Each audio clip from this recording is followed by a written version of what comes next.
నుంచి కూడా ఈ యొక్క ధ్యానంలో ఉండడం జరిగింది. మన పత్రిజీ గారిని ఎన్నోసార్లు కలవడం జరిగింది. ఆయనతో చాలా వరకు ప్రయాణం చేశానండి. ప్రజెంట్ అయితే హైదరాబాద్లో ఇక్కడే జాబ్ చేస్తూ మన కొత్తపేట దగ్గరలోనే ఉంటున్నాను. వినిపిస్తుందని వాయిస్ చెప్పండి.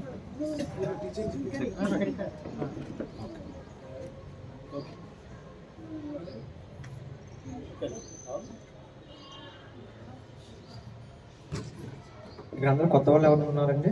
ఈరోజు వచ్చిన వాళ్ళు ఎవరైనా ఉన్నారా? ఈరోజు వచ్చారండి మీరు? అంటే మెడిటేషన్లోకి ఈరోజు వచ్చారా?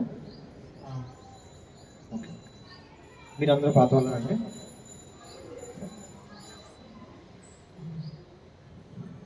సార్ అది ధ్యానం ఎట్లా చేయలేమన్నది సార్ మీకు చెప్తారు. ఈరోజు మనం క్లాస్ స్టార్ట్ చేసుకుందాం. సరే, క్లాస్ చెప్పే ముందు నేను ఈ ధ్యానంలోకి ఎట్లా రావడం జరిగిందన్నది ఒక 2 minutesలో చెప్తాను.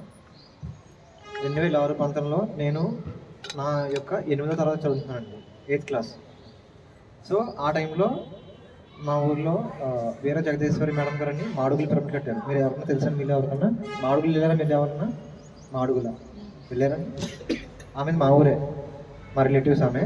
సో అప్పట్లోనే ఆమె ధ్యాన ప్రచారం విస్తృతంగా చేస్తున్నారు ఈస్ట్ గోదావరి జిల్లాలో. సో ఆమె ద్వారా మా ఊరు కాలేజీలో ధ్యాన శిక్షణ తరగతి పెట్టించడం జరిగింది. అలా నా ఫ్రెండ్ నాకు ఈ యొక్క ధ్యాన పరిచయం చేశారు. సో ఆ 2006 నుంచి కూడా నేను ఈ ప్రయాణంలో కొనసాగుతున్నాను. సో ఇది ఎట్లా జరిగిందంటే, నేను ఆడుకుంటున్న సమయంలో నా మిత్రుడు వాళ్ళ ఇంటికి తీసుకెళ్ళి ఒక 2x2 పిరమిడ్ హ్యాంగింగ్ చేసి దాని కింద నన్ను కూర్చోబెట్టడం జరిగిందండి. అసలు పిరమిడ్ అంటే ఏంటో తెలియదు, ధ్యానం అంటే ఏంటో తెలియదు, నాకు ఏదో తెలియదండి. మా ఫ్రెండ్ తీసుకెళ్ళాడు, పిరమిడ్ చూపించాడు. మాది పెంకుటిల్లా ఉంటాయండి అక్కడ, మండువాలు వీటిలు అంటారు. దానికి ఒక దూలానికి, చెక్క దూలానికి పిరమిడ్ కట్టారు హ్యాంగింగ్. చూసాను, బాగుంది అనిపించింది. కూర్చోమన్నాడు, కూర్చున్నా. కళ్ళు మూసుకుని శ్వాస మీద చేసి పెట్టున్నారండి, అంతే. నాకు ఏం చెప్పలేదు. చూడండి, అంటే ధ్యానం అన్నది ఎప్పుడు నేర్చుకోవాలి అంటే మన చిన్న వయసు నుండి నేర్చుకోవాలి. ఎందుకంటే పిల్లలు ఎంత నిష్కల్మషంగా ఉంటారంటే, ఎందుకంటే వాళ్ళకి ఎటువంటి బాధ్యతలు, ఎటువంటి బరువులు ఏమి ఉండవండి, అంతే కదా. ఆడుకోవడం, తినడం, చదువుకోవడం, అంతే కదా. ఆ చదువు కూడా లేకపోతే వాళ్ళు ఇంకా ఇంకా యాక్టివ్గా, క్రియేటివ్గా అవుతారండి వాళ్ళు. కాకపోతే ఇప్పుడు ఏంటంటే చదువు అది ఇదని మనం ఇంకా వాళ్ళపైన భారం పెట్టేస్తున్నాం. అసలు ఎంత స్వచ్ఛంగా ఉంటారంటే, అంటే 8th క్లాస్ అంటే నేను చిన్నవాడినే కదా, అప్పుడు 7th పూర్తయింది అప్పుడే నాకు. సో చెప్పగానే ఎందుకు చేయాలి ఏంటి అని ఆలోచించకుండా కళ్ళు మూసుకొని ధ్యానంలో కూర్చో శ్వాస మీద ధ్యాస పెట్టి ఉన్నారు, అంతే అండి. సో కూర్చొని శ్వాస మీద ధ్యాస పెట్టగానే ఫస్ట్ అనుభవం ఏంటంటే, మనందరిలాగే శ్వాస ఎలా వస్తుందండి? కూర్చోగానే ఫస్ట్ ఎట్లా ఉంటుందండి? వేగంగా వస్తుంది కదా. అప్పుడే పరిగెట్టుకు వచ్చి ఏదన్నా మెట్లు ఎక్కువ వస్తే ఎట్లా ఉంటుంది, అట్లాగే నాకు కూడా శ్వాస ఇక్కడ వరకు టచ్ అవ్వడం తెలిసేది. మెల్లిమెల్లిగా ధ్యాస పట్టుగా శ్వాస చిన్నగా అయిందండి ఇక్కడ. సో శ్వాసతో పాటు ఉండమన్నారు కాబట్టి అలాగే ధ్యానం చేశాను. వెంటనే వితిన్ 2-3 minutesలో ఆలోచన రహిత స్థితి నాకు కలిగిందండి. ఫస్ట్ అనుభవం నాకు అది. ఆ రోజు నుంచి కూడా సో ఇందులో ఏదో ఉందని చెప్పేసి అప్పటి నుంచి నేను ఆపలేదండి. అంటే ఇంకా చిన్నగా అయ్యి ఇక్కడ ఈ భూమధ్యం దగ్గర ఆగినట్టుగా నాకు అనిపించింది. ఎందుకంటే శ్వాస ఆడటం ఆగింది, అలాగే ఈ కింద శరీర భాగం అంతా కూడా నాకు దూది పింజంలో అయిందండి. నేను ఆశ్చర్యపోయాను, అసలు నాకు ఈ కింద బాడీ అన్నది ఉందా లేదా అంటే నాకు ఎక్కడ వరకు తెలుస్తుంది స్పర్శ అన్నది. అది కూడా శ్వాస మీద చేసి పెడుతున్నాం కాబట్టి ఈ బాడీ కాన్షియస్ లేదండి.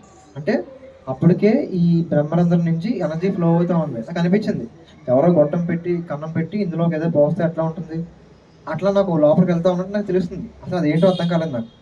అంటే అప్పటికి నాకు ఈ యొక్క ఆధ్యాత్మిక సత్యము అనే సీడీ నేను చూడలేదు. మీరు ఎవరైనా చూసారండి? ఎంతమంది చూసారండి సీడీ? చేతులు ఎత్తున్నారు సార్. ఓకే, కొత్త వాళ్ళు ఎవరైనా ఉంటే ఆ సీడీ తప్పకుండా చూడండి. మనకి యూట్యూబ్లో పెట్టేశారు ఇప్పుడు. అప్పట్లో అయితే సీడీలు ఉండేవి, యూట్యూబ్ అది లేదు సరిగ్గా.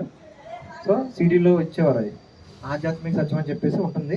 అందులో క్లియర్గా ధ్యానం ఎట్లా చేయాలి, చేస్తే మనకి శక్తి అన్నది ఎట్లా లోపలికి వెళ్తుంది, ఎంతసేపు కూర్చోవాలి, అలాగే పిరమిడ్ యొక్క శక్తి మనలోకి ఎలా వెళ్తుంది, మొత్తం అన్నీ కూడా చాలా వివరంగా ఉంటుందండి ఆ సీడీలో. కొత్త వాళ్ళు ప్రతి ఒక్కరు కూడా చూడండి. సో నాకు అప్పుడు అయ్యేం తెలియదు. సో వెంటనే నాకైతే ఒక అది ఆనందమో తెలియదు, ఆ స్థితిని నేను చెప్పలేను అనమాట మాటల్లో. ఎందుకంటే చిన్నప్పటి నుంచి ఏదో ఒక ఆలోచనలు, నేను పిల్లవాడినైనా కూడా స్కూల్లో హోంవర్క్ చేయాలి, లేకపోతే క్లాస్ టైం అయింది ఇంటికి వెళ్ళి ఆడుకోవాలి, ఏదో మనం చేసే ప్రతి యోచన కూడా ఆలోచనే కదా. సో అలా ఉన్న సమయంలో ఈ ధ్యానం చేసినప్పుడు ఫస్ట్ టైం థాట్స్ అనేవి కంప్లీట్గా అయినాయండి. సో నాకు ఆశ్చర్యం వేసింది, ఏంటిది ఇదంతా అని. నాకు మధ్యలో ఒక టైంలో డౌట్ వచ్చింది, అసలు నేను ఉన్నానా లేదా అంటే. నాకు శరీరం స్పర్శ తెలియట్లేదు, అప్పటికే ఎనర్జీ ప్రూవ్ అవుతూ ఉండడం వల్ల బాడీ అంతా దూది పింజంలో అయిపోయిందండి. సో మధ్యలో కళ్ళు తెరిచి చూశాను, నేను ఉన్నానా లేదా, ఎక్కడ ఉన్నానని. సో ఉన్నాను, బాగానే ఉంది. సో మళ్ళీ కళ్ళు మూసుకున్నాను. ఇంతకీ ఇదంతా కూడా 5 నిమిషాల టైంలో జరిగిందంటండి. అంటే నాకు తెలియలేదు. మా మిత్రుడు వచ్చి ఓకే 2 చేతులు కళ్ళ మీద పెట్టుకో, కళ్ళు 2 తెరువు అని చెప్తుండే నాకు తెరవబుద్ధి అవ్వలేదు అనమాట. ఎందుకంటే ఫస్ట్ టైం చూసాం కదా, థాట్స్ లేకుండా ఆ ఎనర్జీ ఫ్లో ఏంటి వింతగా ఉంది అని ఫస్ట్ టైం చూసిన వల్ల నాకు ఇంకా ఆతృతగా ఉందన్నమాట. తెరవబుద్ధే లేదు. కానీ నా మిత్రుడు నన్ను లేపడం జరిగింది. వెంటనే ఎంతసేపు అయిందంటే 5-6 నిమిషాలు అయిందని చెప్తే నేనైతే ఒక విధమైన షాక్ గురయ్యాను అనమాట. 5 నిమిషాలు చేశానా? అది నాకు ఎలా ఉందంటే ఒక 2-3 గంటల్లో నేను అక్కడ అందులో ఉన్నట్టుగా నాకు అనిపించింది అనమాట, ఆ స్టేట్లో. సో ఆ ఎక్స్పీరియన్స్ నన్ను ఇప్పటి వరకు కూడా ఈ ధ్యాన మార్గంలో నన్ను నిలబెట్టింది. సో దాని తర్వాత మా ఊర్లో ఒక 60x60 పిరమిడ్ కట్టడం జరిగిందండి. అప్పటికి ఇంకా కర్తాల్ పిరమిడ్ లేదు, బెంగళూరు పిరమిడ్ అప్పుడే శంకుస్థాపన చేశారు అంతే. ఇంకా బెంగళూరు పిరమిడ్ కూడా కట్టలేదు అప్పటికి. సో అదే పిరమిడ్ ఇంజనీర్ మా ఊర్లో పిరమిడ్ కన్స్ట్రక్షన్ చేశారు. బెంగళూరు పిరమిడ్ కట్టిన అతనే మా ఊర్లో కూడా కన్స్ట్రక్షన్ చేసి పిరమిడ్ పూర్తి చేయడం జరిగింది. మా సైడు, మా జిల్లాకి అది మొట్టమొదటి పబ్లిక్ పిరమిడ్. సో పత్రిజారు తరచూ అక్కడ రావడం, అలాగే తటవర్తి రాఘవరావు గారు క్లాసులు పెట్టడం, ఇలా అక్కడి నుంచి ఈ యొక్క జ్ఞానాన్ని తెలుసుకోవడం జరిగింది. సో మరి ధ్యానం చేస్తే రోగాలు నయమవుతాయంట, ఇలా అని మనం చాలా వినే ఉంటాం కదా చాలామంది దగ్గర. అందులోని నా యొక్క పర్సనల్ ఎక్స్పీరియన్స్ ఒకటి చెప్తానండి. అప్పటికే మా ఇంట్లో మేము నాన్ వెజ్ ఇవన్నీ ఎక్కువ తినడం వల్ల అప్పట్లో ఒక వ్యాధి వచ్చేదండి, చికెన్ గున్యా. విన్నారా మీరు ఎప్పుడన్నా? అంటే ప్రమాదం కాదు, చనిపోరు మనుషులు, కానీ చికెన్ ఎక్కువ తినడం వల్ల బాయిలేరు కోళ్ళకి మనకి ఏదో వ్యాధి వచ్చిందండి అప్పట్లో. ఒక బాల్ ఫ్లూ టైప్లో వ్యాధి వచ్చింది ఆ టైంలో. సో అది నాకు అటాక్ అయ్యి నాకు కొంచెము థైస్ అన్ని పట్టేసి కొంచెం ఇబ్బందిగా అనిపించేది. ప్రమాదం ఏం లేదు. 1 ఇయర్ పాటు అప్పటికే మందులు వాడుతున్నాను. ఇది అల్లోపతి మందులు వాడుతున్నాను నేను కాకినాడలో. ఎవ్రీ మంత్ డాక్టర్ గారి దగ్గరికి వెళ్ళి బ్లడ్ టెస్ట్ చేయించుకోవాలండి. ఎందుకంటే వైరస్ కౌంట్ తగ్గిందా పెరిగిందా ఏంటి అని చెప్పేసి. సో దానివల్ల వచ్చే ఇబ్బంది ఏంటంటే చిన్న వయసులో ఎక్కువ ఆడుకోవడానికి ఉండదండి. ఎందుకంటే థైస్ పట్టేసి కొంచెం పరిగెడితే ఈ థైస్ నొప్పి వచ్చేస్తాయండి. ఎక్కువగా బౌలింగ్ వేసినా లేదంటే ఏదన్నా బంతితో ఆడుకున్నా కానీ ఈ జబ్బలు నొప్పి వచ్చేస్తాయి. అంటే బాడీ కండరాలన్నీ కూడా నొప్పులు గురవుతాయండి. అది ఆ వ్యాధి యొక్క లక్షణం. ప్రమాదం ఏం లేదు. కానీ సో ఎవ్రీ మంత్ నేను వెళ్ళేవాడిని. 1 ఇయర్ పాటు తిరిగానండి హాస్పిటల్కి. అలాగే ఉన్నది, మందులు వాడుతున్నామో తగ్గలేదు. సో నాకు ఫస్ట్ రోజు చూసాం కదా ఈ ధ్యానంలో, ఏంటిది కొత్తగా ఉంది, వింతగా ఉంది, శ్వాస చిన్నగా అవ్వడం ఏంటి, ఆలోచనలు ఆగిపోయినప్పుడు ఆ పొందిన అనుభవాన్ని మళ్ళీ మళ్ళీ పొందాలని నాకు ఆ రోజైతే నైట్ అంతా నాకు నిద్రపట్టలేదండి. ఆ రోజు మార్నింగ్ ఆ ధ్యానం చేసినప్పటి నుంచి కూడా ఇక్కడ ఏదో లాగుతున్నట్టుగా, ఇక్కడ చల్లగా అదే అనుభూతి. ఆ డే అంతా కూడా చాలా హ్యాపీగా ఉన్నాను ఆ రోజంతా కూడా. అంటే అదొక ధ్యాన అనుభవం ఉన్న విషయం కూడా నాకు తెలియదు అప్పుడు. సో నెక్స్ట్ రోజు మళ్ళీ వెళ్ళాలని చెప్పేసి నేనే మళ్ళీ వెళ్ళి కూర్చోవడం జరిగింది అక్కడ. సో అలా ఒక వారం రోజులు చేశాను. ఒక వారం అట్లాగే ధ్యానం చేసిన తర్వాత నాకు ఆలోచనలు రావడం మొదలుపెట్టినాయండి. సో నాకు ధ్యానం నేర్పిన నా యొక్క మిత్రుడిని అడగడం జరిగింది, అన్నయ్య ఏంటిది ఆలోచనలు వస్తున్నాయి, నాకు కొత్తలో ఇట్లా రాలేదు, శ్వాస మీద చేస్తా కుదరట్లేదంటే, నాయన నీ టైం టేబుల్ చెప్పు, అంటే నీ యొక్క ఫుడ్ అంటే ఏమైతే తింటున్నావు చెప్పంటే, పొద్దున్నే కొడుగుడ్డు, మధ్యాహ్నం చికెను, సాయంత్రం ఆమ్లెట్. ఇవే కదా ఉంటాయి ఒక నాన్ వెజ్ ఫ్యామిలీలో. సో ఇవన్నీ చెప్పడం జరిగింది. సో ఆయన ఒకటే చెప్పాడు, నీకు ఈ యొక్క ధ్యానం కావాలంటే, అంటే అప్పటికి ఆయనకి అంత డెప్త్ నాలెడ్జ్ తెలియదు, జస్ట్ తెలుసుకున్నారు ఆయన. అప్పుడు నాకంటే ఆయన పెద్దవారు, అప్పుడు ఆయన వయసు 33 ఏళ్ళు. సో ఆయన అప్పటికే తెలుసుకున్నారు ఆయన శ్వాస మీద చేసి పెట్టాలి, శాకాహారం తీసుకోవాలి, నాన్ వెజ్ మానేయాలి.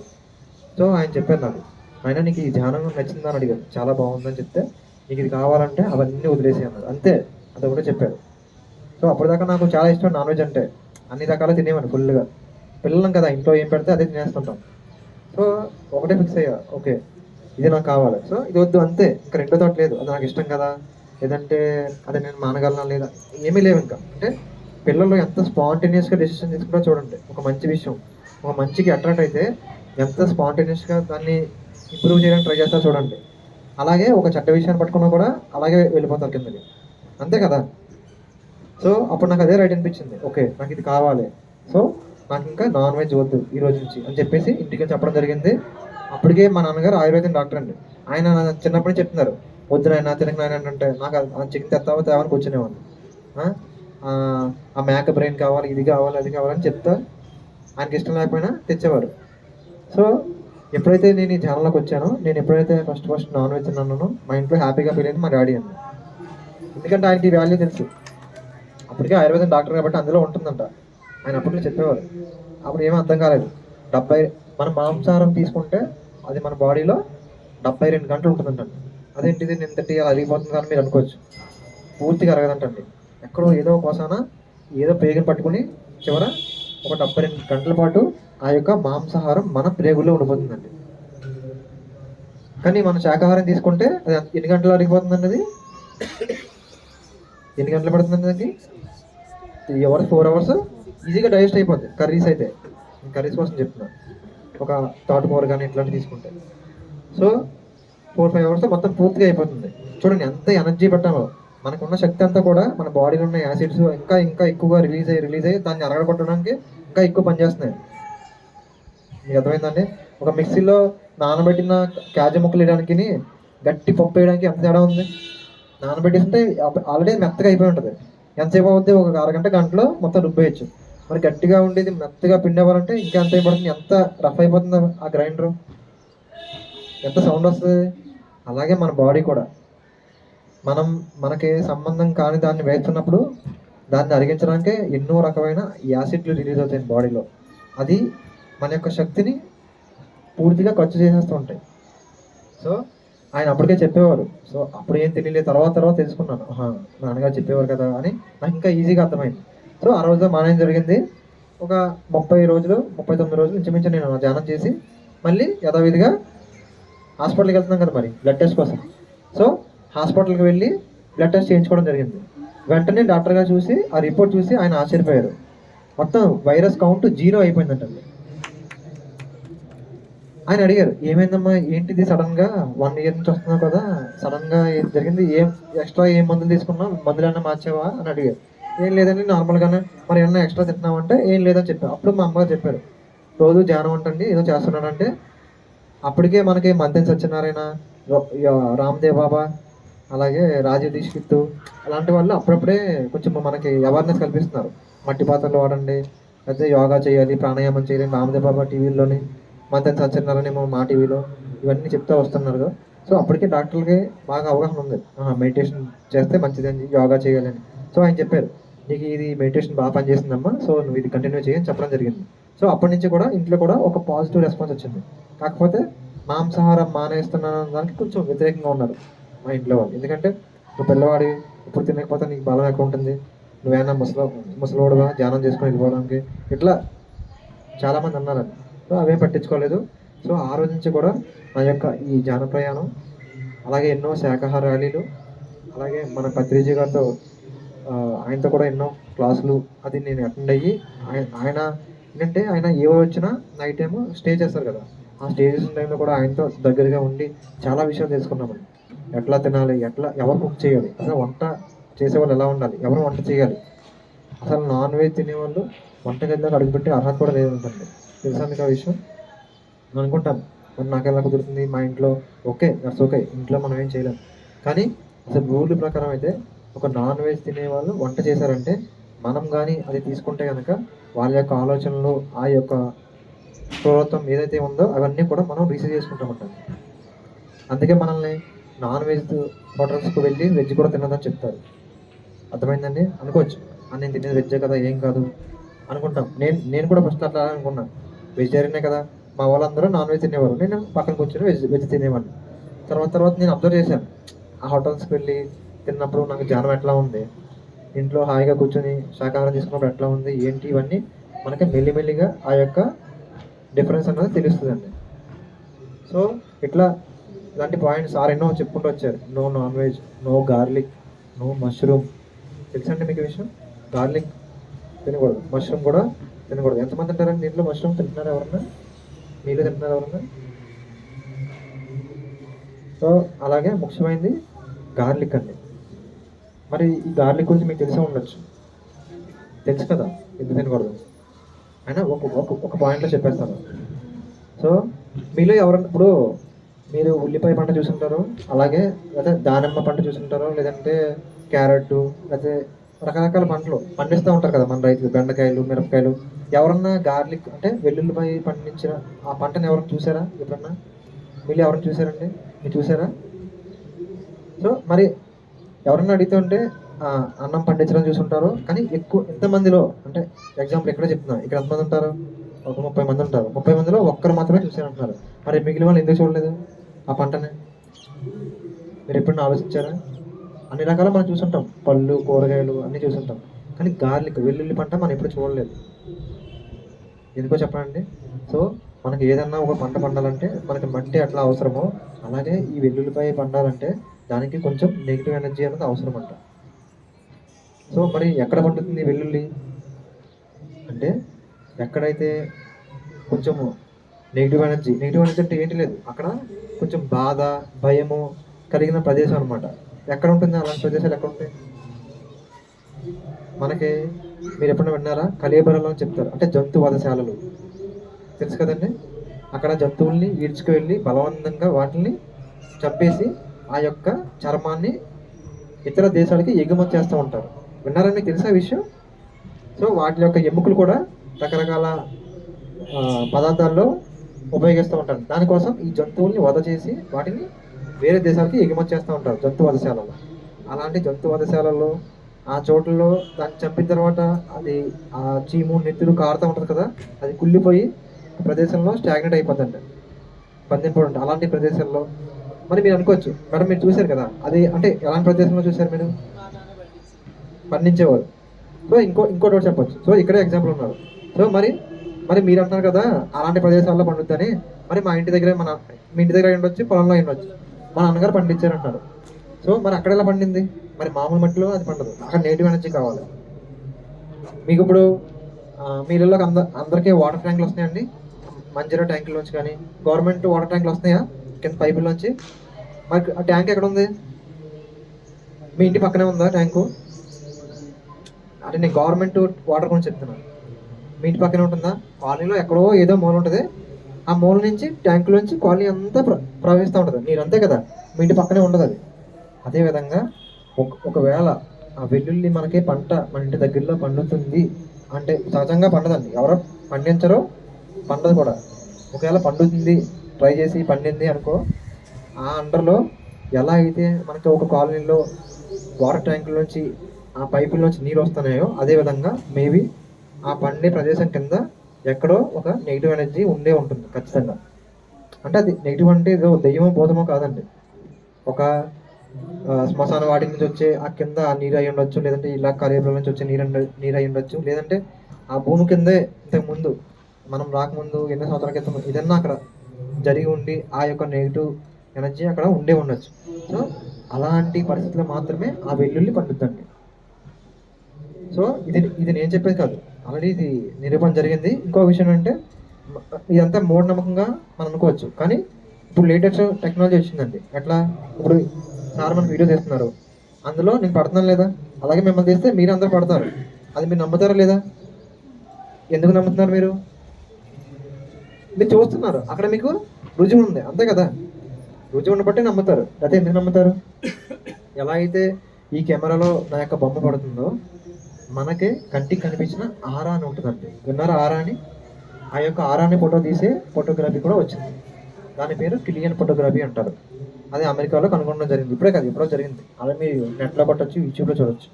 సో ఆ యొక్క ఫోటోగ్రఫీలో తీసినప్పుడు అన్ని రకాల కూరగాయలు, పళ్ళు, మనుషులు, చెట్లు, జంతువులు ఇవన్నీ తీసినప్పుడు ఒక్కో రకమైన రంగురంగు వర్ణాలు కలిగి ఉందంటండి. మరి ఆ యొక్క ఫోటోగ్రఫీతో ఈ యొక్క వెల్లుల్లికాయ తీసినప్పుడు మరి ఏ రంగులో ఉందంటారు? బ్లాక్ రంగులో ఉందంట. అంటే నలుపు అంటే చెడ్డదని కాదు ఇక్కడ, అంటే అది ఒక నెగిటివ్ దానికి ఒక సూచన అనమాట. నల్లగా మసి టైప్లో అది, దానికి అసలు ఏ రంగు లేకుండా నిర్జీవంగా అది రకంగా ఉందంటండి. అందుకే చూసారా, మనకి పూజల్లో కానీ వేరే జైన మతాలు, బౌద్ధ మతము ఇలాంటి వాటిలో కూడా వెల్లుల్లి నిషేధం అంటారు, ఎందుకంటే అది రజోగుణాన్ని పుట్టిస్తుంది, అంతే కదా.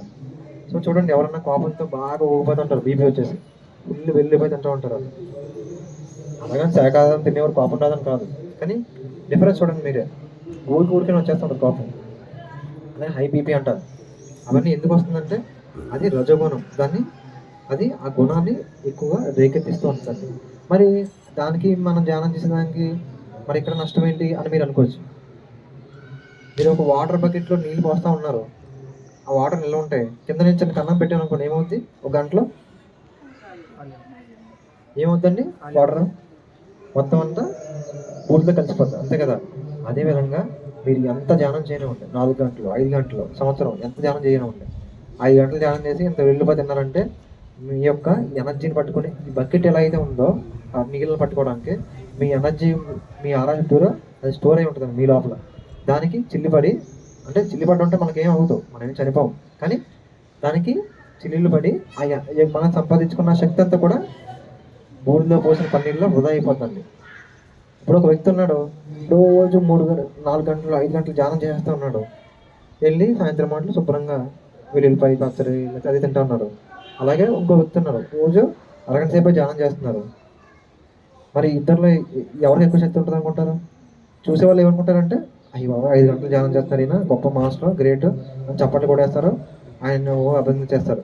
వీరున్నాడు చూడు, అరగంట చేస్తాను. కానీ మనకు తెలియని విషయం ఏంటంటే అక్కడ అన్ని 4 గంటలు మనం ధ్యానం చేస్తున్నాం, కానీ అతను ఆ వెల్లుల్లి తినడం వల్ల అతను చేసిన ధ్యానం అంతా కూడా బూడిలో పూసిన పన్నీర్ అయిపోతుందండి. అర్థమైందా? సో అసలు ఆ వెల్లుల్లి జోలికి వెళ్ళొద్దు. తప్పదు, ఏదో ఇంకా తప్పలేదు, గతి లేదు అన్న టైంలో పక్క తీసేసి, ఎందుకంటే ఏదైనా ఫ్యామిలీ ఫంక్షన్కి వెళ్తారు, తినక తప్పదు, అక్కడ తినకపోతే వాళ్ళు కోపడతారు, సంథింగ్ ఏదో ఇబ్బందికరమైన జరుగుతుంది, నష్టం జరుగుతుంది అన్నప్పుడు మాత్రం కొంచెం అది పక్క పెట్టేసి వేరే ఏదైనా ఐటెం పెట్టుకుని తిని అట్లా చేయదు తప్ప, అది తప్పని పరిస్థితుల్లో ఇంకా.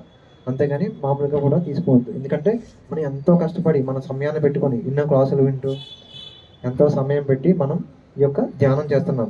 సో దాన్ని సంపాదించడం ఎంత ముఖ్యమో దాన్ని అట్లాగే నిలబెట్టుకోవడం కూడా, సరైన దానికి ఉపయోగించడం కూడా అంతే ముఖ్యం, అంతే కదా. సో ఈ విషయం నాకు తర్వాత తెలిసింది, నాకు తెలియక నేను నాన్ వెజ్ మానేమన్నారు అంతే, మానేసి మామూలుగా నేను నా గొడవ నాది పచ్చళ్ళు వెల్లుల్లిపాయలు అన్నీ శుభ్రం తినేవాడిని. తర్వాత ఇలాగా ఏదో క్లాస్లో చెప్తే విని, ఇప్పుడు నేను చిన్న విషయంలో చెప్పేసా, ఈ వెల్లుల్లిపాయ కోసం అరగంట సేపు ఒక మాస్టర్ క్లాస్ చెప్పారండి 2008 ప్రాంతాల్లో మా ఊర్లో అప్పుడు. సో ఆ రోజు నుంచి నాకు చిన్న విషయాలు గుర్తుండి అవి ఇప్పుడు పంచుకుంటున్నాను అంతే. ఇది ఒక 1 డే చెప్పినా సరిపోదంట దీనికోసం, ఇంకా అనంతాలు ఏం జరుగుతుంది తినడం వల్ల. ఒక యోగి తింటే ఏమవుతుంది, ఒక సాత్వికంగా ఉంటే పూజలు చేసే వాళ్ళు తింటే ఏమవుతుంది ఉంటుందండి.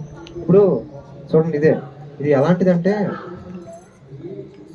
ఇప్పుడు ఒక పాకిస్తానీ టెర్రరిస్ట్ ఉంటారండి, పాకిస్తాన్లో ఉండి మన ఇండియా మీద దాడి చేస్తుంటారు. వాళ్ళు ఎక్కడుంటారండి టెర్రరిస్టులు?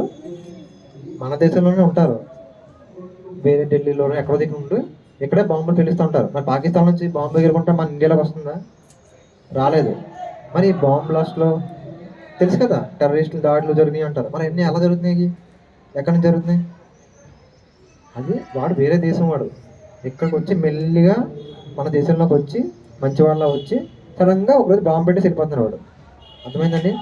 అదేవిధంగా ఈ వెల్లుల్లి ఎలాంటిదంటే, ఒక పరాయి దేశం ఒక టెర్రరిస్ట్ అట్లాగో అట్లా ఇది ఒక వెజిటేబుల్ కింగ్డమ్, అంటే కూరగాయల కింగ్డమ్ కానీ, లేకపోతే ఇలాంటి దుంపలు ఇలాంటి వాటి కింగ్డమ్లోకి వచ్చి అది మెల్లిగా మంచిగా ఉంటూనే మనకి, అంటే మంచిగా చేస్తూనే మెల్లిగా మనకి ఏం చేయాలో చేస్తుందండి. ఓకే, ఇప్పుడు ఒక కుస్తీ పట్టేవాడు, ఒక యుద్ధానికి వెళ్ళి గొడవ పడేవాడు, వాడు తిన్నా వాడికి నష్టమేం లేదు, అదేం ప్రమాదం కాదు. కానీ ఎవరు చెప్తున్నా తినొద్దని మనం సాధన చేసుకుంటున్నాం, మనకు అవసరం లేదు అది. అర్థమైందా? మనకు మాంసం అవసరం లేదు, మన కండలు పెరిగి మాంసం తిని అది మనకు అవసరం లేదు. సో ఇది ఏమవుతుందంటే అండి, ఇప్పుడు చూడండి, ఒక వ్యక్తి ఉంటాడు, ఇప్పుడు ఎగ్జాంపుల్ ఇక్కడ ఎవరైనా పొలిటీషియన్స్ ఉంటే ఫీల్ అవ్వద్దు. చూడండి, చాలామంది మేబీ మంచి వాళ్ళు అయి ఉండొచ్చు, చెడ్డ వాళ్ళు అయి ఉండొచ్చు. నేను చెడ్డ వాళ్ళ కోసం చెప్తున్నాను, అంటే చెడ్డ వాళ్ళు అంటే ఇన్ ద సెన్స్ డబ్బు తీసుకోవాలి, డబ్బు తినేయాలి అని ఈ యొక్క రాజకీయంలోకి వచ్చి వాళ్ళు ఏం చేస్తున్నారు, ప్రతి దృష్టిలో వాళ్ళు ఏంటి, మా నాయకుడు, మా పార్టీ లీడరు, అది ఇది ప్రజలు మంచి చేస్తారు, అది చేస్తారు అనుకుంటారు. కానీ వాడు ఏం చేస్తారు, నిలబడతారు, ముందు మీకు మంచిగా పథకాలు ఇస్తారు, నెలకు 2000 అమ్మ ఒడి పథకం అది ఇది అని చెప్పి 2000 3000 పెన్షన్లో మీకు ఇంకా రెట్టింపు చేస్తామని చెప్పిస్తారు. చేసి ఏం చేస్తారు? రోడ్ ట్యాక్స్, లేకపోతే ఇంటి పన్ను, చెత్త పన్ను, అన్ని రకాల పని చేస్తాను. మీకు తెలియదు. నాకు 2000 ఇంటికి ఇచ్చేస్తున్నారు, ఇతను నిలబెట్టాము, ఇతను గెలిపించాలి మనం అనుకుంటాం మనం. కానీ వెనకాల వస్తువు ధరలు పెంచేస్తారు, పెట్రోల్ ధరలు పెరిగిపోతుంటాయి, ఇలా అన్ని పెంచేస్తుంటారు. కానీ మనకి కంటికి మాత్రం ఎట్లా మనకి 2000 3000 చేతికి ఇంటికి పంపించేస్తుంటే ఈ గవర్నమెంట్ వచ్చింది, నెల నెల నాకు పెన్షన్ వస్తుంది, లేకపోతే నా పెన్షన్ డబుల్ అయిపోయింది అని మనం అనుకుంటాం. ఆ డబ్బులన్నీ ఎక్కడి నుంచి వస్తున్నాయి? మన డబ్బులే. ఆ పెట్రోల్ ధరలు, రోడ్ ట్యాక్స్లు, ఇలా ఇవన్నీ ఇంటి పనులు ఇవన్నీ పెంచి పెంచి పెంచి మన డబ్బులు మళ్ళీ మనకే ఇస్తారు. సో అందులో కొంచెం కమిషన్ వాళ్ళు తీసుకుంటారు. ఇట్లా ఎలా అయితే చేస్తున్నారో అదేవిధంగా చాలా రకాలు కదా. క్యాన్సర్కి ఇదే కదండి, రకరకాల చాలా ఉన్నాయి మంచి మంచి మెడిసిన్స్. కానీ ఇట్లాగే వాళ్ళు ఎట్లయితే మనకు ఎలా చూపిస్తారో అలాగే వీళ్ళు కూడా దానిలో ఉన్న కొన్ని రోగాలను నయం చేసే గుణాలు కొంచెం అలా చూపించి జాయిగా ఆ శరీరాన్ని కంట్రోల్లో తీసుకుంటుందండి. ఎక్కడో ఒక చిన్న నొప్పి ఉంది, అది తింటే తగ్గుతుంది, ఓకే కరెక్టే. తగ్గించుకొని మిగిలినంతా కూడా అది కంట్రోల్ తీసుకుంటుంది. అది మీకు అర్థమైందా? కాలనీలో ఏదైనా చిన్న గొడవ అవుతుంది, జస్ట్ అతను వెళ్ళి ఆ కాలనీలో ఆ చిన్న గొడవ సెటిల్ చేస్తాడు. అందరి దృష్టిలో ఏమైపోతాడో హీరో, అంతే కదా. అంతే కాలనీ అంతా అండర్లో తీసుకొని అన్ని కంట్రోల్, నువ్వు వచ్చేకు ఇచ్చేకు, అలా అధికారం మెల్లిమెల్లిగా వచ్చేస్తుంది ఆటోమేటిక్గా. అట్లాగే ఈ వెల్లుల్లి కూడా ఇది ఇలాంటి పనులు ఇది చేస్తూ ఉంటుంది అనమాట. అంటే దీన్ని మరి ఎవరు ఇంట్రడ్యూస్ చేశారంటే, ఇప్పుడు ఎక్కడన్నా కూడా ఒక మంచి చెడు అనేది రెండూ ఉంటాయండి.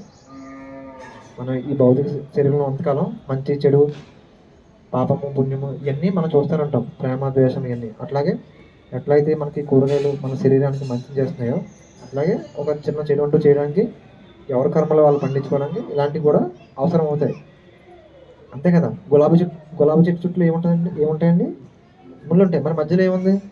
పువ్వు ఉంది. మరి చుట్టూ ముళ్ళు ఎందుకున్నాయంటే చెడ్డవాళ్ళు ఎవరు దాన్ని వచ్చి తాకుండా జంతువులు కొన్ని జంతువులు తినలేవు పువ్వుల్ని, కొన్ని జంతువులు ఖరాబ్ చేసి వెళ్ళిపోతుంటాయండి. మరి గులాబీ చెట్టుని ముట్టుకోలేవు కొన్ని, ఎందుకు? ముళ్ళు ఉంటాయి, గుచ్చుకుంటాయి కాబట్టి. అట్లాగే కొన్ని కారణాల చేత ఇది కూడా ఈ భూమి మీద ఇట్లా వచ్చి ఉంది. అలా అంత మాత్రం మనం తీసుకోవాలని రూల్ లేదు. ఓకే, దానివల్ల జరిగే మంచి ఉంటే ఉండొచ్చు, కానీ మనకి అది అవసరం లేదు. మన కోసం చెప్తున్నా, ఎందుకంటే ఎంతో కష్టపడి ధ్యానం చేస్తున్నాం. సో జాగ్రత్తగా మనం చేసిన ధ్యానాన్ని జాగ్రత్తగా నిల్వ ఉంచుకుందాం. ఎందుకంటే ఈ పాయింట్ చాలామంది తెలిసే ఉండొచ్చు, వీళ్ళు తినకూడదు, కానీ అప్పుడప్పుడు మనకు తెలియకుండా ఏం కాదు ఒకసారి కదా తినేస్తూ ఉంటాం. సో దానికోసం చెప్తున్నాను, చాలా జాగ్రత్తగా ఉండండి. సరే, ఈరోజు మన టాపిక్ వచ్చేసి ఆనందానికి 1000 విత్తనాలండి. సో ఎవరన్నా విన్నారా ఈ పుస్తకం గురించి? 1000 Seeds of Joy అని చెప్పేసి ఆనంద్ కరుణేష్ గారు రచించారు, మీరు విని ఉంటారు. ఇంకా మీరు ఎవరన్నా ఉన్నారండి? వినలేదా? ఇది ఏంటంటే మనకి లక్ష్మీదేవి, సరస్వతీదేవి, పార్వతీదేవి వీళ్ళ ముగ్గురు కూడా వాళ్ళ హయ్యర్ డైమెన్షన్స్లో ఉంటూ మనకి మెసేజ్ ఇవ్వడం జరిగిందండి. సేతు, రామ్తా వీళ్ళు ఎట్లయితే వేరే లోకాల్లో ఉంటూ ఈ యొక్క లోకంలో ఉన్న వ్యక్తులు కనెక్ట్ అయ్యి ఆ జ్ఞానాన్ని అందించారో చూడండి. మనకి వాల్మీకి రామాయణం, అలాగే చాలామంది ఇప్పుడు కృష్ణుడు మహాభారతం రాశాడా? డైరెక్ట్గా రాయలేదు, ఎవరో ఋషి రాశారు. అలాగే రామాయణం డైరెక్ట్గా రాముడు రాశాడా? దానికోసం రాయలేదు, వాల్మీకి మహర్షి రాశారు, అంతే కదా. అలాగే ఈ యొక్క జ్ఞానాన్ని లక్ష్మీదేవి, సరస్వతీదేవి ఈ యొక్క జ్ఞానాన్ని ఒక వ్యక్తి ఆనంద కరుణేష్ అనే వ్యక్తి ద్వారా మనకి అందించడం జరిగిందండి. దాన్ని పుస్తక రూపంలో చేశారు. మరి ఇప్పుడే ఎందుకు ఇచ్చారు వాళ్ళు? మరి రామాయణ మహాభారతం జరిగింది, అది అయిపోయింది, ఎంతో కాలం అయింది. మరి ఇప్పుడే ఎందుకు ఇచ్చారు వాళ్ళు ఈ మెసేజ్లు? ఇప్పుడే ఎందుకు ఆ జ్ఞానం మనం తెలుసుకోవాలి? ఎందుకంటే భూమి మీద ఆల్రెడీ స్త్రీ శక్తి అంటే ఆడవాళ్ళని నా ఉద్దేశం కాదు, ప్రతి ఒక్కరిలో కూడా స్త్రీ పురుష శక్తులు ఉంటాయంట. శివుడు ఎలా ఉంటాడండి? శివుడిని ఏమంటారు?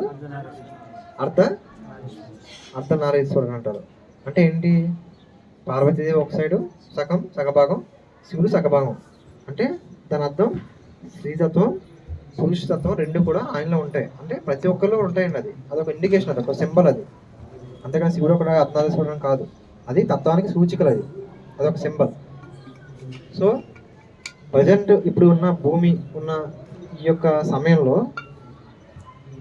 ఎంతోమంది ఈ యొక్క స్త్రీలు కావచ్చు, ఈ స్త్రీత్వం కావచ్చు, ఇవన్నీ కూడా గాయపరచబడింది. అదేంటి అంత బాగానే ఉంటుందా అని మీరు అనుకోవచ్చు. ఇప్పుడు ఈ మోడర్న్ యుగంలో ఓకే, మరి కొంచెం ముందుకెళ్తే ఎలా ఉండేది? ఒక అమ్మాయి ఒక అబ్బాయితో మాట్లాడాలంటే గజ వణికిపోయేవారు, అంతే కదా. పిన్ని గారి అబ్బాయి మనకేమవుతారు? అన్నయ్య తమ్ముడు అవుతారు. వాడితో నలుగురిలో మాట్లాడినా కూడా భయం, ఎవరేమనుకుంటారో తెలియదు, అంతే కదా. ఈ రోజుల్లో అట్లా లేవు. పక్కన ఒక హస్బెండ్ ఉండి పక్కన ఇంకో అబ్బాయితో మాట్లాడి ఆ పక్కనకి వచ్చినా కూడా ఇతను ఏం అన్నాక లేదు. ఏదైనా అంటే ఏమవుతుంది? నువ్వు ఎందుకు వాడితో మాట్లాడుతున్నావు అంటే ఏమవుద్ది? వెంటనే లాయర్ దగ్గర నుంచి పేపర్లు వస్తాయి, పోస్ట్ డైవర్స్, సంతకం పెట్టండి అంటారు, అంతే కదా. అంతేనా కదా? ఎందుకు సంతకం? ఏమైందంటే నన్ను అడిగావు కదా వాడితో ఎందుకు మాట్లాడుతామని, నువ్వు నాకు వద్దు అంటారు, అంతే, అయిపోయింది అక్కడితో. అలాగే ఉంది కదా. ఏంటండి? కేసు లేదు, ఏంటి లేదు, రైట్, డైవర్సే ఇంకా. సో అలా ఉన్నది, అలా ఉన్నాయి, చాలా సిచ్యువేషన్స్ ఉన్నాయి అట్లా. అలా అంటే కనుక సో ఇప్పుడు అలాంటివి జరగవు, ఎందుకంటే అలా అనరు, ఇది తెలుసు అంటే ఏం జరుగుతుందని. అలాగే చాలా గొడవలు జరుగుతూ ఉంటాయి, ఇలాంటివి చాలా ఉన్నాయి. సో ఎందుకు ఇట్లా మారింది అంటే ప్రపంచం మారాలి. ఎందుకంటే అది ఇంతకుముందు ఏం జరిగిందంటే పురుషుల యొక్క ఆధిక్యం సంపాదించడానికి స్త్రీలని గట్టిపెట్టి ఇంట్లో పెట్టడం కోసము కొన్ని మన ఈ యొక్క రచనల్లో చాలా మార్పు చేయడం జరిగిందండి. అది ఈ విషయం మన యొక్క సరస్వతీదేవి, లక్ష్మీదేవి గారు ఆ యొక్క మెసేజెస్లో చెప్పడం జరిగింది డైరెక్ట్గా, ఇది ఏం చెప్తుంది కాదు. ఏం జరిగింది అంటే ఇప్పుడు మీకు విషయం తెలుసు, రామాయణం అయిన తర్వాత రాముడు రావణుడిని వధ చేసిన తర్వాత సీతాదేవి అశోకవనం నుంచి వస్తుందండి. వచ్చిన తర్వాత ఏం జరిగింది? ఏం చేశాడు రాముడు? ఏం చేసి చెప్పండి, మీకు తెలుసు కదా. అగ్ని ప్రవేశం చేయించారు, అంతే కదా, అవునా కదా. అనుమానం పడ్డారు అంటారు. మనం ఏమనుకుంటాం? రాముడు అనుమానం పడలేదు, 10 మంది ఎవరో అనుమానం చేశారు కాబట్టి అందరికీ నిరూపణ చేయడం కోసం అగ్ని పరీక్ష పెట్టారు అనుకుంటాం, అంతే కదా మనకు తెలిసింది. కానీ ఈ అగ్ని పరీక్ష అన్నది జరగలేదంట అసలు ఇక్కడ. మరి ఏం జరిగింది? ఎందుకు ఇట్లా సృష్టి జరిగింది అంటే అక్కడ సీతమ్మ తల్లి ఆ యొక్క అశోకవనంలో కూర్చుని ఏడుస్తూ కూర్చోలేదండి. ఆవిడ ధ్యాన స్థితిలో ఉంది అక్కడ. ఎంతో అఖండమైన ధ్యానం చేసుకుని తనను ఇంకా లోతుకు వెళ్ళి ఇంకా తన యొక్క ధ్యాన శక్తిని పెంచుకుందంట. ఒకసారి సీతమ్మ తల్లి గట్టిగా చప్పట్లు కొడదాం. మరి ఈ యొక్క అగ్ని పరీక్ష పెట్టారు అన్న విషయం ఎట్లా వచ్చింది వెలుగులోకి అంటే సీతమ్మ తల్లి ఆ యొక్క రావణ వధ అయిన తర్వాత నడుచుకుంటూ వస్తుందంట అశోకవనం నుంచి. వచ్చినప్పుడు ఆవిడ చుట్టూరు కూడా ఎవరో ఒక నిప్పులు అంటించి వదిలేస్తే నిప్పుల్లోంచి నడుస్తుంటే ఎలా ఉంటుంది ఒక వ్యక్తి, అట్లా నడుచుకుంటూ వస్తుందంట. వస్తున్నప్పుడు లక్ష్మణుడు చూసి కంగారు పడ్డాడంట, రామ సీతాదేవికి నిప్పు అంటుకుంది అని.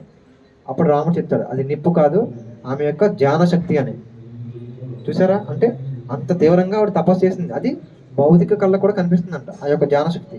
కళ్ళు మూసుకొని 3వ నేత్రంతో చూడడం కాదు, డైరెక్ట్గా భౌతిక నేత్రాలకు ఎలా చూస్తుంటే ఒక వ్యక్తి నిప్పుల్లో చూస్తుంటే ఎలా ఉంటుంది అలా కనిపిస్తుందంట. అంత తీవ్రంగా ఆవిడ ధ్యానం చేసిందండి. సో దాన్ని వెంటనే రాముడు చెప్పడం, అది నిప్పు కాదు, అది అగ్ని కాదు, ఆవిడ సీతాదేవి యొక్క ధ్యాన శక్తి అని చెప్పితే వెంటనే లక్ష్మణుడు ఊరుకుని ఆవిడ నమస్కారం పెట్టి నెక్స్ట్ మామూలుగా జరిగింది. దాన్ని మన వాళ్ళు ఏం చేశారు? పరాయి మగవారి దగ్గరికి వెళ్ళింది, అపహరించబడి ఆవిడ ఉద్దేశపూర్వకంగా వెళ్ళకపోయినా సరే వెళ్ళింది, పొరపాటున వెళ్ళింది. వచ్చినప్పుడు ఇలాగ ఒక చాకలివాడు ఏదో అనుమానం చెప్పాడు అది అని చెప్తారు, అంతే కదా. అప్పుడు రాముడు తనని నువ్వు ప్రూవ్ చేసుకో, లేక నిరూపణ చెయ్యు అని చెప్పేసి అగ్ని పరీక్ష పెట్టడం, ఆవిడ అగ్ని బయటికి రావడం, ఆవిడ ఎంతో ఫీల్ అవ్వడం, ఇవన్నీ కూడా నిజంగా జరగలేదంట. ఎందుకంటే వాళ్ళ దేవుళ్ళు వాళ్ళకి తెలుసు, అలాగని జనం కోసం వాళ్ళు నిరూపణ చేయడం కూడా వాళ్ళు అక్కడ లేరు. కానీ ఎందుకు చేశారంటే ఒక మహాతల్లి అయిన సీతమ్మ తల్లియే పొరపాటున ఒక వ్యక్తి దగ్గరికి వెళ్ళినప్పుడు ఆమెకే లోకం నిందించి కష్టాలు పెడుతుంటే మనం ఇంకా జాగ్రత్తగా ఉండాలని కొన్ని మగవాళ్ళు ఆధిక్యం చూపించడం కోసం ఈ యొక్క రచన చేశారంటండి. ఇది అర్థమైందా? ఇది మన రామాయణ మహాభారతంలోనే కాదు, అటు సైడ్ అప్పుడు జీసస్ క్రైస్టు అలాంటి టైంలో కూడా అప్పుడేంటి ఈవు ఆడము ఇట్లా ఉన్నారు కదా, పాపం చేశారు, చెట్టు యొక్క పళ్ళు తిన్నారా, పాపం చేశారు, ఇవన్నీ కూడా ఉన్నాయి. అది వేరే స్టోరీ, అది ఇప్పుడు చెప్పను, టైం పడుతుంది. సో అట్లా ప్రపంచంలో ఉన్న గ్రంథాలన్నీ కూడా ఎక్కడెక్కడైతే ఆడవాళ్ళని కొంచెం ఇది చేసి వాళ్ళని కొంచెం జాగ్రత్తగా కంట్రోల్లో పెట్టాలనుకున్నారో ఆ యొక్క సందర్భాలు ఆ యొక్క టాపిక్ వచ్చినప్పుడు వీళ్ళు కొంచెం మార్చి వేసి రాశారంటండి. చూసారా, Bible old testament, new testament ఇలా ఉంటాయి. మీకు తెలిసే విషయం, బైబిల్ గురించి ఓల్డ్ టెస్ట్మెంట్ అంటారు, పాత నిబంధన, కొత్త నిబంధన అంటారు. కొన్ని కొత్త నిబంధన కొత్తగా కొన్ని మార్చేశారు పేజీలు. ఎక్కడ కూడా జీసస్ క్రైస్ట్ చెప్పలేదండి నాకు చర్చి కట్టండి, 10% డబ్బులు నాకు ఇవ్వండి, అది చేయండి, ఇది చేయండి అని ఎవరు ఆయన చెప్పలే. I am the son of the God, నేను దేవుని యొక్క బిడ్డను అని చెప్పాడు. అలాగే you are also the son of the God, అంటే మీరు కూడా దేవుడు బిడ్డలే అని చెప్పారు ఆయన. అంతేగాని నాకు పూజ చేయండి, నేను దేవుడు బిడ్డను అని చెప్పలే. వీళ్ళు ఏం చేశారు, ఈ యొక్క మత పెద్దలు వీళ్ళందరూ కూడా డబ్బు కోసం, ఈ యొక్క భౌతిక సుఖాల కోసం వాళ్ళు ఏం చేశారంటే చర్చలు కట్టడం, దేవుడికి నీకు భక్తి ఉంటే 10% నాకు డబ్బులు వేయండి అని చెప్పడం. ఇలా ఎలా అయితే బైబిల్ని ఓల్డ్ టెస్ట్మెంట్ నుంచి న్యూ టెస్ట్మెంట్ తీసుకొచ్చి మార్చేశారో ఈ యొక్క రామాయణం, మహాభారతాలను కూడా కొంతమంది అనుగుణంగా అదే టైంలో ప్రపంచవ్యాప్తంగా జరుగుతున్న టైంలో స్త్రీలను వాళ్ళ యొక్క శక్తిని అణచివేయడం కోసం, ఎందుకంటే వీళ్ళకి ఇవ్వు కదా మగవాళ్ళకి, మంచి కోసం నేను చెప్పట్లేదు, కొంతమంది ఉన్నారు మత పెద్దల్లో కొంతమంది, వాళ్ళు ఏం చేశారంటే ఈ యొక్క వక్రీకరణ చేశారండి. అందులో ఒక వక్రీకరణ ఇది, సీతమ్మ తల్లిని ఇట్లా చూపించడం, రాముడు అంత గొప్పవాడే అనుమానించాడు, నేను అనుమానించొద్దా, లేకపోతే సీతమ్మ తల్లి అంత మహాతల్లే ఇట్లాంటి అవమానాలు భరించింది, మరి నేనంతా అమ్మ ఎంత జాగ్రత్తగా ఉండాలని చెప్పేసి లేడీస్ అప్పటి నుంచి ఏమయ్యారు, ఆ కథలు విని ఒక భయం పెట్టుకున్నారు. ప్రమాదం లేదు కానీ ఆ భయంతోనే ఉంటారు. పక్కవాడు అన్నయ్యనే సరే నలుగురు మహాడంటే ప్రేమగా పలకరించలేదు, ఎందుకంటే మా ఆయన ఏమనుకుంటారు, లేకపోతే మా అత్తగారు ఏమనుకుంటారు, మా మామయ్య గారు ఏమనుకుంటారు అని ఆ భయాలు ఉంటాయి కదా. మీకు లేకపోవచ్చు, చాలామంది ఆడవాళ్ళకు ఉంటాయి ఇవన్నీ కూడా. అంతే కదా, నేను తప్పు చెప్పానా? అంతే కదా జరిగింది. అంటే చూడండి, అక్కడి నుంచి ఏమవుతుంది అంటే ఒక దూరం అన్నది పెరిగిపోతుంటుంది బంధాలకి. వాళ్ళు ఏమనుకుంటారు, మా చెల్లెంటి పెళ్ళికి ముందు బాగుండేది, పెళ్ళి అయిన తర్వాత మారిపోయింది, నాతో మాట్లాడలేదు వీళ్ళు అనుకుంటారు. దాని ద్వారా ఏం క్రియేట్ అయింది, ఒక ఘర్షణ క్రియేట్ అయిపోయింది. ఇది ఒక ఎగ్జాంపుల్ అంతే, ఇలాంటి ఎన్నో జరిగినాయి అండి. సో మరి ఇంకొక అపోహ కూడా ఉంది, రామరాజ్యం వచ్చిన తర్వాత మళ్ళీ అడవులకు వెళ్ళడం జరిగిందని చెప్పేసి విన్నారా? ఇది కూడా మీరు తెలుసు కదా మీకు, రాముడు నగ్గిన తర్వాత రాజ్యం వచ్చిన తర్వాత మళ్ళీ అడవిలోకి వెళ్ళిపోవడం జరిగింది. సో ఇది కూడా తప్పంట. సీతాదేవి అడవిలోకి వెళ్ళడం కరెక్టే, కానీ అక్కడే ఉండి బహిష్కరణ గురవడం అనేది తప్పంట. ఆమె పుట్టుకతోనే మూలాధార చక్రం విచ్చుకుని పుట్టిందండి ఆవిడ. సీతాదేవి ఎక్కడ దొరుకుతుందండి జనక మహారాజుకి? ఎక్కడ దొరుకుతుందండి? తెలుసు కదా, భూమి మీదే. భూమి లోపల నాగతి తవ్వుతున్నప్పుడు తనకి సీతాదేవి దొరుకుతుంది, మన సినిమాలో చూపిస్తారు. అది కరెక్ట్. అంటే భూమి అనేది దేని సూచకం అంటే మూలాధారానికి సూచకం. సో ఆమె పుట్టుకతోనే మూలాధారం విచ్చుకుని పుట్టింది ఆమె. సో ఆమెకి భయాలు అలాంటివి ఏమీ లేవు. సో అడవిలో చక్కగా ఉంటూ ఆ చెట్లతో మాట్లాడగలుగుతుందంట ఆమె. చెట్లు, జంతువులు, ఆ యొక్క నీరు, వీటన్నిటితో ఆమె తాదాత్మ్యం చెంది ఉంటుంది అనమాట. ఆమెకు భయం లేదు, ఏదన్నా వచ్చి కొడుతుంది, లేకపోతే ఏదన్నా అవుతుంది, అనారోగ్యం వస్తుంది, ఇట్లాంటి భయాలు ఏవి కూడా ఆమెకి లేవు. సో అందువల్ల ఆమె ఏంటంటే వాళ్ళ పిల్లలిద్దరినీ కూడా, లవకుశులిద్దరినీ కూడా అడవిలో తీసుకెళ్ళి పెంచడానికి ఇష్టపడుతూ ఉండేదన్నమాట. సో దాన్ని మనం ఎట్లా చేశారంటే మళ్ళీ అడవిలోకి వెళ్ళడం జరిగింది, అక్కడే ఆమె ఉండిపోయింది, ఎన్నో కష్టాలు పడింది. కష్టాలు ఏం లేవండి, ఆమె కావాలని సంకల్పంతోనే అక్కడ వెళ్ళింది. వాళ్ళ ఇద్దరు పిల్లలకి కూడా ఎంతో గొప్ప యోగులతో సత్య సంగతం చేయిస్తూ, ఎన్నో రకాల జానపదాలను వాళ్ళకి బోధిస్తూ వాళ్ళని ఎంతో ఉన్నత స్థితికి తీసుకెళ్ళిందంట ఆమె. ఒకసారి సీతమ్మ తల్లి గట్టిగా చప్పట్లు కొడదాం. సో ఇది ఒక పాయింట్. మరి ఇంకో సన్నివేశం ఉంది మనకు రామాయణంలో. రావణుని వధ చేస్తారు కదా, మనందరం ఏమనుకుంటాం, రాముడు మంచివాడు దేవుడు, రావణుడు చెడ్డవాడు అనుకుంటాం, అంతే కదా, అదే కరెక్ట్. కానీ అసలు నిజం ఏంటంటే రాముడు రావణాసురుడు ఇద్దరు కూడా ఒకే ఆత్మ నుంచి విడిపడిన అంశాత్మ అంటండి. సోల్మేట్స్ అంటారు కదా, సోల్మేట్స్ అని ఉన్నారా కాన్సెప్ట్ మీరు? అంటే ఆత్మ సహచరులు అంటారు. సో అలా ఒకే అంశం నుంచి విడిపడిన ఆత్మలు అంట. వాళ్ళ యొక్క లైఫ్ యొక్క డిజైన్ ఏంటంటే భూలోకానికి ఇలా వెళ్దాము, నేను ఇలా చేస్తాను, నువ్వు ఇలా చెయ్యని ముందే ఇదంతా కూడా నిర్ణయించబడి వాళ్ళు వస్తారు. మరి ఎందుకు ఇదంతా అంటే ఇప్పుడు నా కళ్ళని నేను చూడగలనండి, మీ కళ్ళని మీరు చూడగలరా? ఎందుకు చూడలేకపోతున్నాం మనం? ఏదన్నా మనం చూడాలంటే అది మనం వేరువేరుగా ఉండాలి, అంతే కదా?